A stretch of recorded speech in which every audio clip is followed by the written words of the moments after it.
Notre leçon d'aujourd'hui a comme titre Application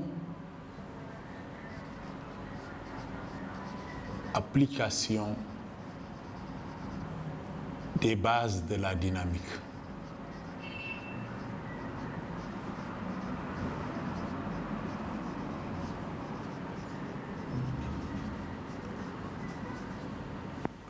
Dans la leçon sur les applications des bases de la dynamique, nous allons commencer par étudier les mouvements rectilignes. Grand 1, mouvement rectiligne.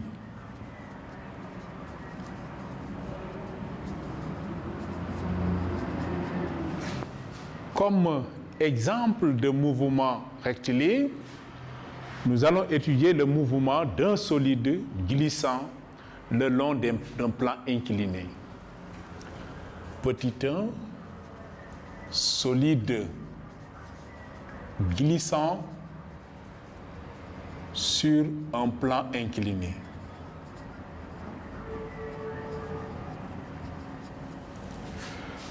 Alors, l'application des bases de la dynamique est la résolution d'une certaine variété de situations dynamiques où nous aurons l'occasion de voir beaucoup de types de mouvements. Un solide glissant sur un plan incliné, nous pouvons représenter la situation suivante. Nous avons donc un plan incliné d'un angle alpha où nous considérons un solide de masse M. La masse sera M. Le solide est abandonné en un point O à l'instant t égale à 0 sans vitesse initiale.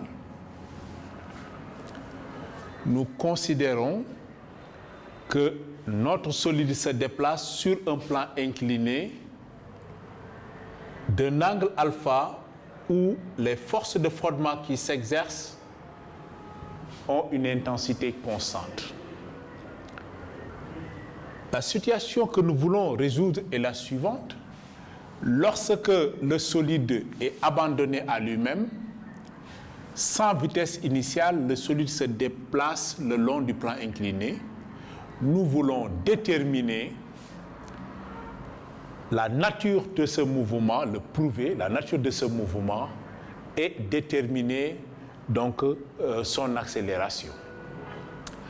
Alors, dans de telles situations, on peut être amené à résoudre certaines questions.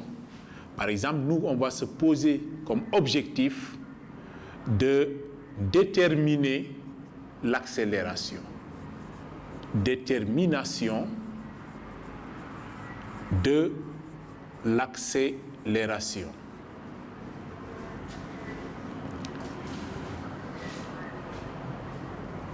Il est important de savoir qu'il est possible de déterminer l'accélération d'un système qui se déplace par deux méthodes. L'utilisation des théorèmes généraux de la mécanique, qui est la deuxième loi de Newton, ou par l'utilisation des théorèmes relatifs aux énergies, tels que par exemple le théorème de l'énergie cinétique. Donc nous allons essayer l'approche suivante. En utilisant ces deux méthodes, déterminer l'accélération du mobile. Nous allons commencer par le théorème du centre d'inertie. Par le théorème du centre d'inertie.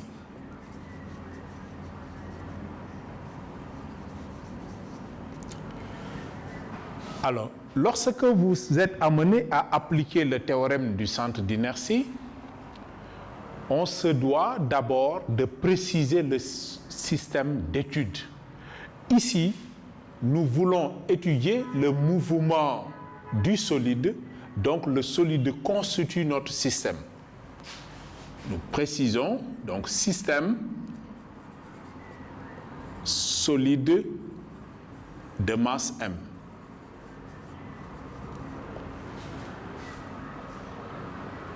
Lorsque le système est choisi, un mouvement étant relatif et dépend du référentiel choisi, il va falloir préciser la position de l'observateur. Ici, nous utilisons le référentiel terrestre. Référentiel terrestre, que bien sûr nous supposerons galiléen.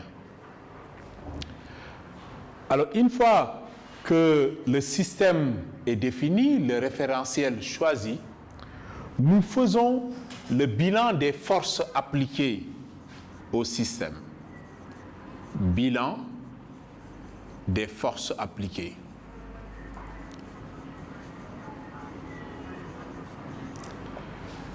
Dans notre exemple, les forces qui sont appliquées à notre système et le poids P,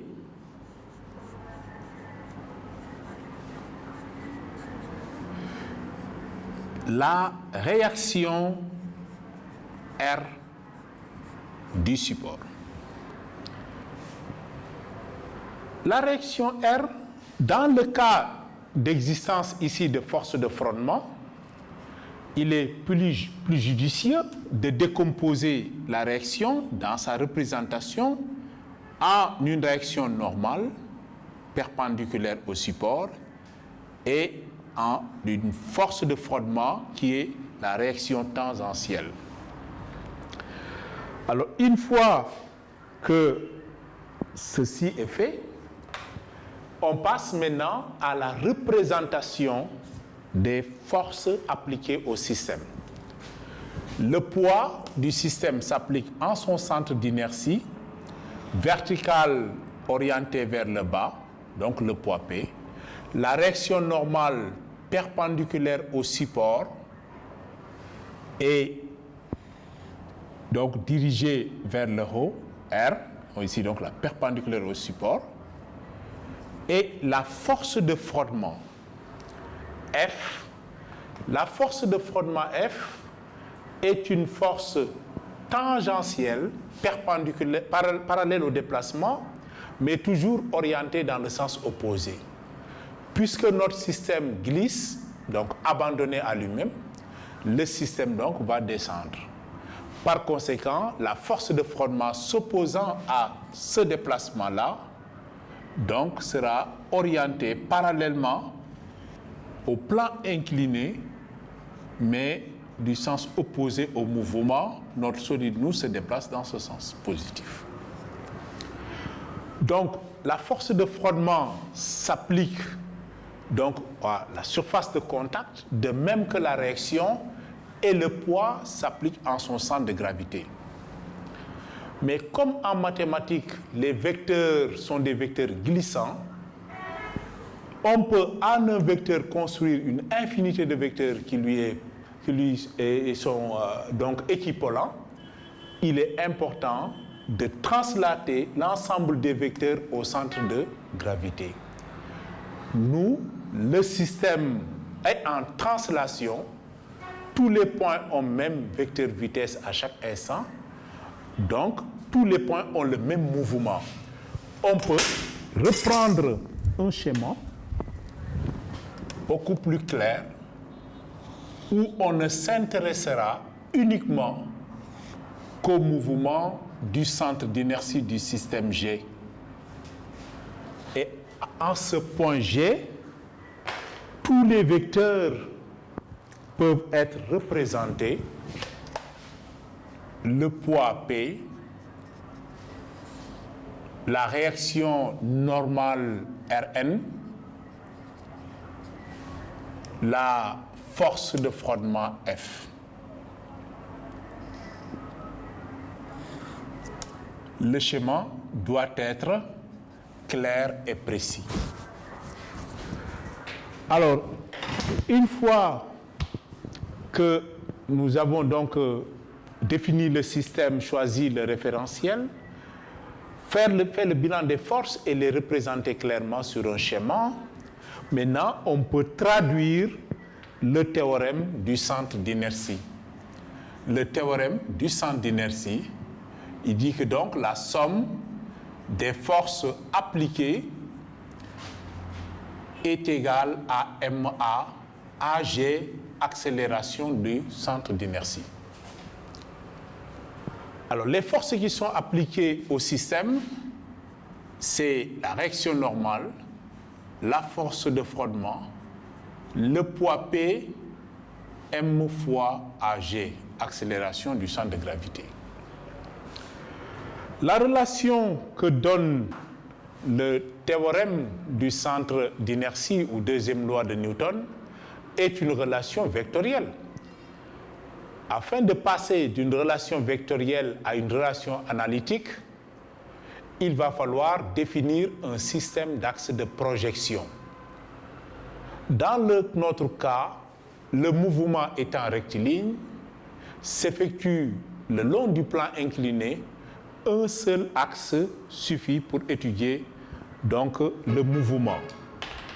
Alors donc on peut choisir le plan incliné comme la direction du mouvement, l'axe à projeter, maintenant orienté de préférence dans le sens du mouvement. Le point de départ O, origine de l'axe, où on associe un vecteur unitaire I.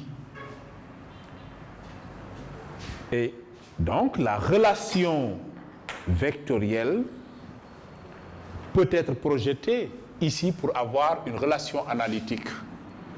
Une projection sur l'axe OX donne pour Rn, le vecteur est perpendiculaire au déplacement, ici perpendiculaire au plan, donc sa projection sur X est nulle. Le vecteur P, F, est parallèle à l'axe mais orienté dans le sens opposé, sa projection est F, et il reste donc la projection de P. La projection de P, donc perpendiculairement à l'axe, on voit ici la composante, la projection Px, mesure algébrique. Maintenant, on obtient ici un angle droit, il faut chercher à retrouver l'angle alpha. L'angle alpha peut être déterminé par la géométrie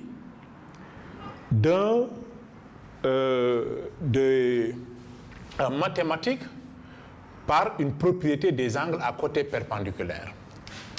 En mathématiques, nous montrons que quand on a deux droites qui sont perpendiculaires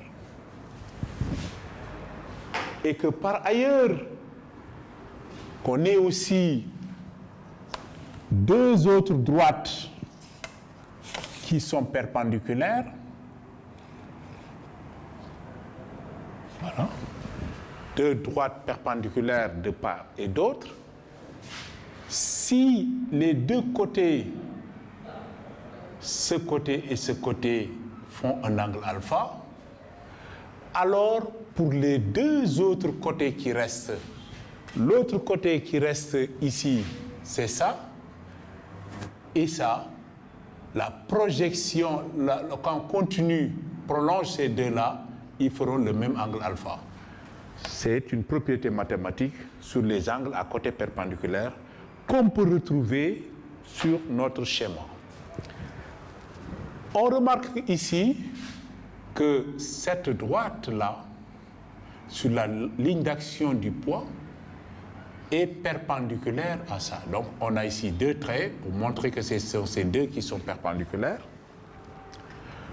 On voit qu'ici aussi, cette ligne-là, elle est aussi perpendiculaire à ça. Ces deux-là, en bleu, sont aussi perpendiculaires. Donc si les deux côtés, rouge et bleu ici, forment l'angle alpha, les deux autres côtés qui restent alors formeront le même angle alpha. Donc on retrouve ici l'angle alpha par la propriété des angles à côté perpendiculaires. Donc la projection, elle est opposée à l'angle alpha et par conséquent donc orientée dans le sens, même sens que x. Donc c'est plus mg, donc pour la valeur de p, donc sinus de alpha égale à mag. Voilà l'accélération qui est ici la mesure algébrique donc de l'accélération. Alors, donc on remarque qu'on peut tirer la valeur de l'accélération du centre d'inertie qui sera égale à g sinus de alpha moins f sur m.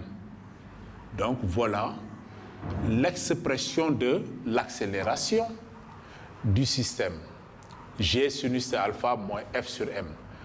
Remarquez que donc G est l'intensité du champ de pesanteur qui est constante, alpha est constant. La force F est définie initialement d'intensité donc constante. L'accélération AG est donc une constante. Donc vous voyez que le mouvement est rectiligne, uniformément varié. Donc voilà un exemple d'une méthodologie de détermination de l'accélération. Alors, en dynamique, une fois que nous avons l'expression de l'accélération, ce qui reste donc, c'est de déterminer la vitesse, la position, ainsi de suite. Donc, on ouvre une fenêtre pour faire véritablement de la cinématique. Donc, nous aurons maintenant comme objectif de reprendre l'étude, mais par application des théorèmes relatifs aux énergies. Nous voulons montrer ici que, bien que la dynamique peut régler ces problèmes-là, il en est aussi de même pour les théorèmes relatifs aux énergies. Donc, en d'autres objectifs, nous allons essayer de retrouver le résultat par application du théorème de l'énergie cinétique.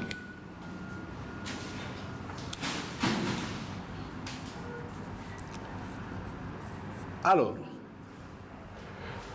le théorème de l'énergie cinétique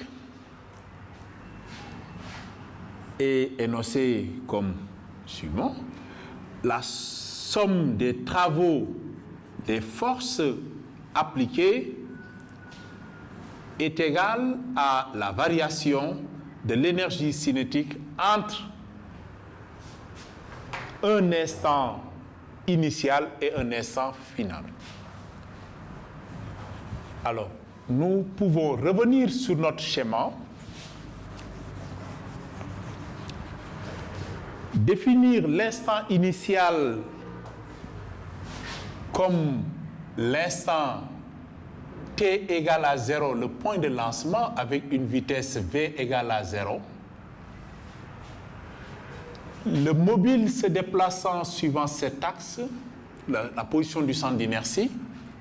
Donc si le centre d'inertie, le mobile se retrouve ici, ce point G est repéré dans le repère par son abscisse X, et on peut considérer qu'à cet instant t, le mobile est animé d'une vitesse v quelconque. Donc la vitesse, le temps et la position vont évoluer au cours du temps puisque le mobile se déplace. Donc ce qui veut dire que la distance parcourue à chaque instant par le mobile est notée x aussi, la valeur. Donc nous allons essayer d'appliquer le théorème de l'énergie cinétique entre l'instant initial et l'instant t quelconque. Alors, comme notre système est en translation, l'énergie cinétique s'exprime donc par 1 demi de mv carré, les systèmes en translation rectiligne. Donc, on dit que donc notre énergie cinétique finale moins énergie cinétique initiale est égale le travail du poids, le travail de la réaction normale, plus le travail de la force de frottement F. L'énergie cinétique finale, lorsque le solide est à ce point, peut se traduire par 1 demi de mv carré, parce que la vitesse est v. L'énergie cinétique initiale est nulle, puisque notre système a été considéré abandonné à t égale à 0, sans vitesse. Le système voit la position de son centre d'inertie diminuer donc, en altitude, donc le système descend, le travail est moteur, mgh, h représentant la dénivellation, donc on reviendra tout à l'heure sur sa détermination, et le travail de R, Rn est un vecteur ici qui est perpendiculaire au déplacement, tout vecteur orthogonal au déplacement effectue un travail nul. La force de frottement effectue un travail résistant.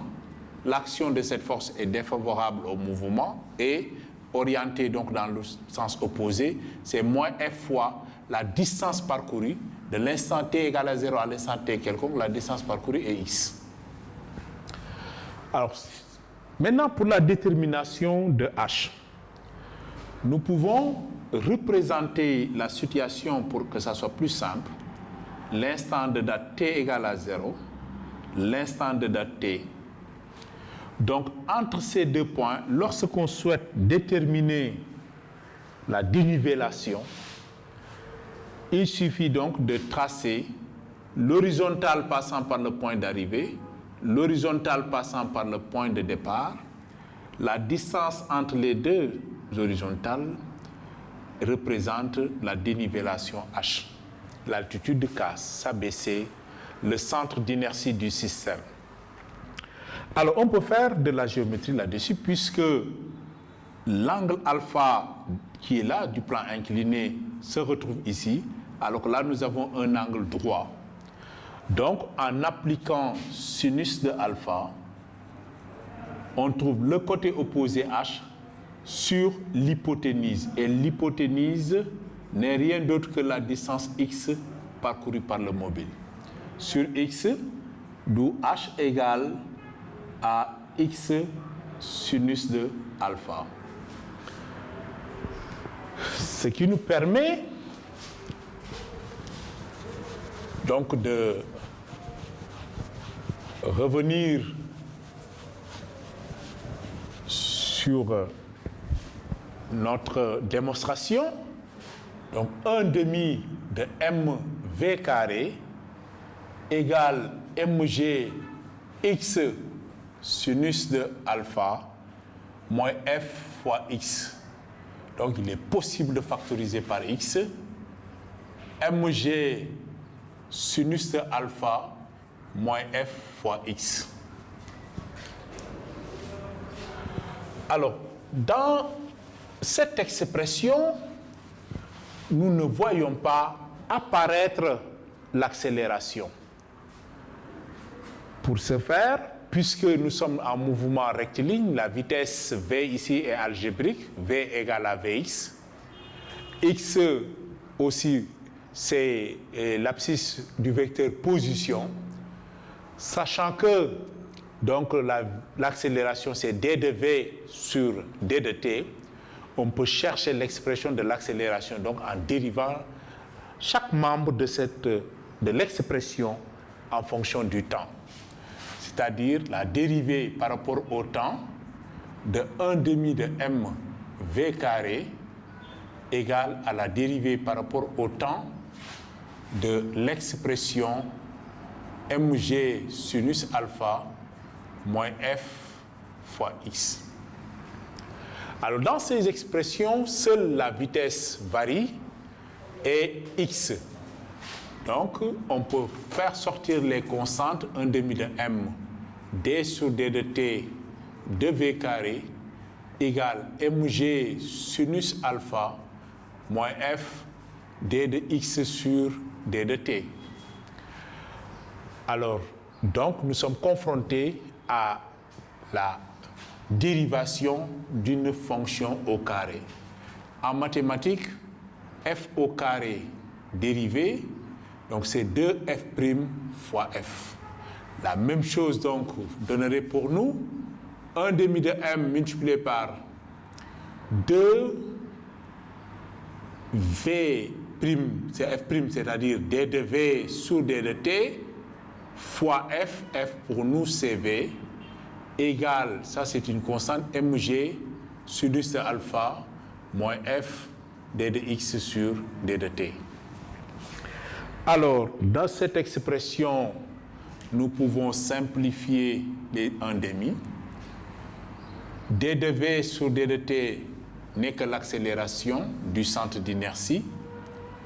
d de x sur d de t, dérivé du vecteur position par rapport au temps, n'est rien d'autre qu'une vitesse. Donc, nous pouvons dire que MAGV égale à mg sinus alpha moins f fois v. Alors, comme le système se déplace, la vitesse ne peut pas toujours être nulle. Donc, on peut simplifier la vitesse en mettant donc MAG égale à mg sinus alpha moins f. Nous retrouvons ici l'expression de l'accélération AG qui est g sinus alpha moins f sur m. Deux expressions donc identiques. Alors donc c'est juste pour dire que dans un exercice de dynamique, on peut faire la résolution par deux méthodes. La méthode dynamique utilisant le théorème du centre d'inertie ou la méthode des énergies, des théorèmes généraux liés relatifs aux énergies pour la résolution. Donc, c'est à nous de faire le choix selon la situation.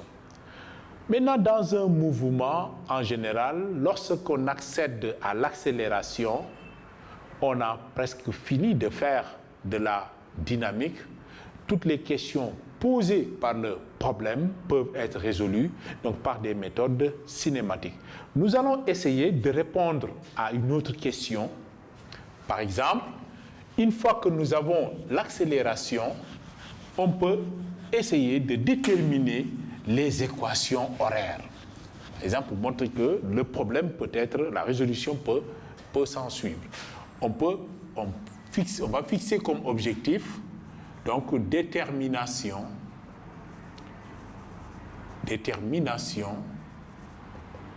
de x de t, l'équation x de t et v de t. Alors, pour cela, des conditions initiales nous est imposées. Nous prendrons à t égale à 0, x égale à 0, le mobile était au point O, et la vitesse est égale à 0, notre système est abandonné sans vitesse initiale. Donc, les conditions dépendront donc du problème. Alors, à partir de ces conditions initiales, il est possible de déterminer l'accélération. Nous savons qu'ici, nous sommes en translation rectiligne avec une accélération constante. Donc, puisque l'accélération, c'est d de v sur d de t, et que a est une constante, v n'est rien d'autre que la primitive de a d de t.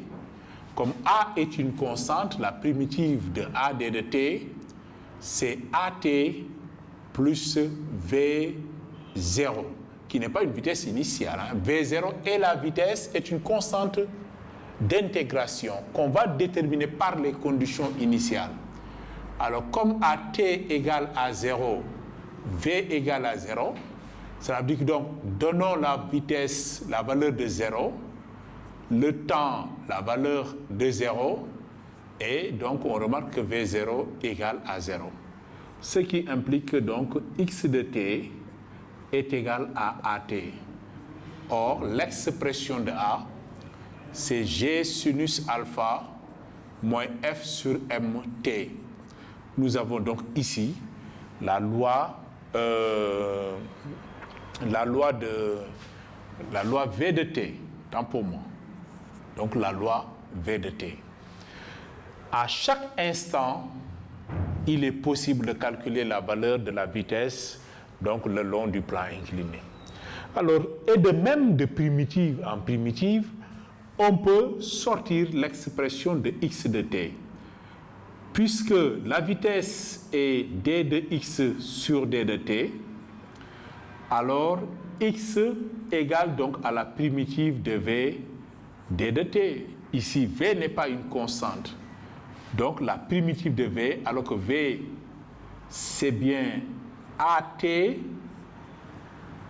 de t, a étant une constante, donc x de t égale la primitive de at, 1 demi de a, t carré, plus une constante que nous allons appeler x0, qui sera aussi déterminée par les conditions initiales. Comme à t égale à 0, x égale 0, c'est la condition initiale qu'on avait posée, alors cela signifie que donc si je remplace x par 0 et t par 0, alors dans ce cas-là aussi, x0 sera égal à 0. Donc en remplaçant a par son expression, donc c'est bien 1 demi de g, sinus de alpha moins f sur m, t carré. Nous avons donc l'expression de la position donc au cours du temps. À chaque date, il est possible de calculer la position du mobile. Alors donc cela nous amène à dire que une fois que la dynamique, l'accélération est obtenue, il est possible donc de déterminer les autres grandeurs cinématiques par des intégrales successives.